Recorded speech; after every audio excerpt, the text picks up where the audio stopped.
नमस्कार दर्शकों, धनतेरस पर खरीदारी का विशेष महत्व होता है। धनतेरस पर सोना, चांदी, बर्तन के साथ ही सबसे ज़रूरी होता है झाड़ू खरीदना। इस दिन आप कोई दूसरी चीज़ खरीदें ना खरीदें, झाड़ू अवश्य खरीद कर लाएं। क्या झाड़ू को लक्ष्मी का स्वरूप माना जाता है? कहते हैं कि अगर धनतेरस पर नई झाड़ू खरीद ली जाए, उससे घर की सफाई कर ली जाए तो घर में देवी लक्ष्मी का आगमन होता है।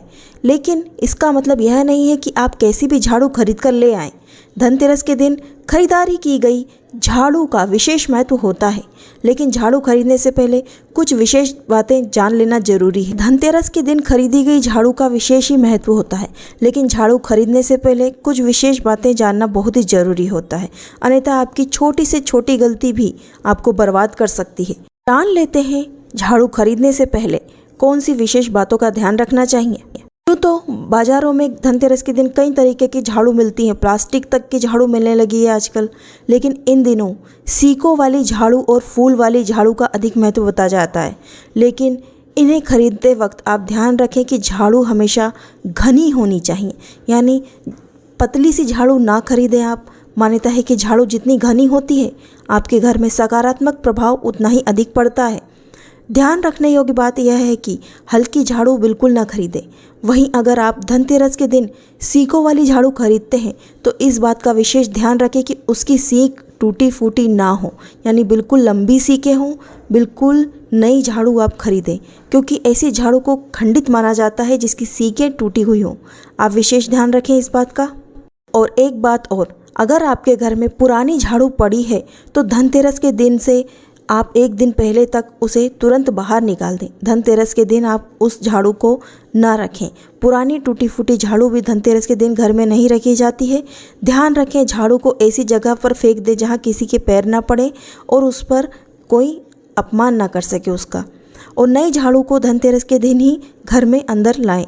ऐसा आपको पहले से लाकर रख लें आप घर के बाहर, कहीं ऐसे पॉलीथीन में रख करके घर के बाहर साइड, जहाँ आपका मेन दरवाजे के बाहर साइड कुछ स्थान हो, ऐसा वहाँ पर रख सकते हैं। वहीं धनतेरस के दिन रखे रहने दें, लेकिन धनतेरस की पूजा के शुभ मुहूर्त के टाइम पर आप उस झाड़ू को उठाएं और उसकी सबसे पहले हल्का सा पानी का छींटा दे करके उसे थोड़ा सा स्नान जैसा करवा दें, हल्का सा छींटा दें।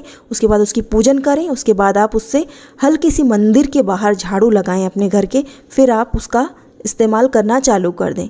घर की पूरी तरह के दोष खत्म हो जाते हैं, आपके घर में सुख समृद्धि बढ़ने लगती है। और वहीं अगर पुरानी झाड़ू को बाहर ना किया तो आपके घर में दरिद्रता का प्रवेश होता है, यानी दरिद्रता से बचने के लिए आप झाड़ू को बाहर ही फेंक दें। टूटी फूटी झाड़ू को आप उसका इस्तेमाल ना करें। और विशेषकर ध्यान रखें, पुरानी झाड़ू, टूटी फूटी झाड़ू को सिर्फ रविवार के दिन ही घर से बाहर किया जा सकता है। उसके अन्यथा किसी दिन अन्य दिन ना करें। आप सोमवार के दिन कर सकते हैं, लेकिन उस दिन कोई त्यौहार ना हो, इस बात का विशेष ध्यान रखें। एक और ख़ास बात, यदि आपके घर में किसी को नज़र लगी है या फिर किसी को नज़र दोष होता है, बच्चे को या फिर किसी अन्य व्यक्ति को, आपके यहाँ अधिकतर बीमार रहता हो कोई इंसान, तो सबसे पहले नई झाड़ू से पूजन करने के बाद उस झाड़ू से उस व्यक्ति की नज़र उतार लें।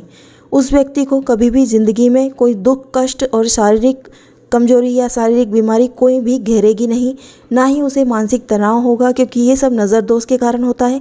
और नई झाड़ू से नज़र उतार करके आप धनतेरस के दिन अगर किसी की नज़र उतार देते हैं तो विशेषकर उसका लाभ तुरंत ही शीघ्र ही प्राप्त होता है। इस बात को आप नोट करके रख लीजिए।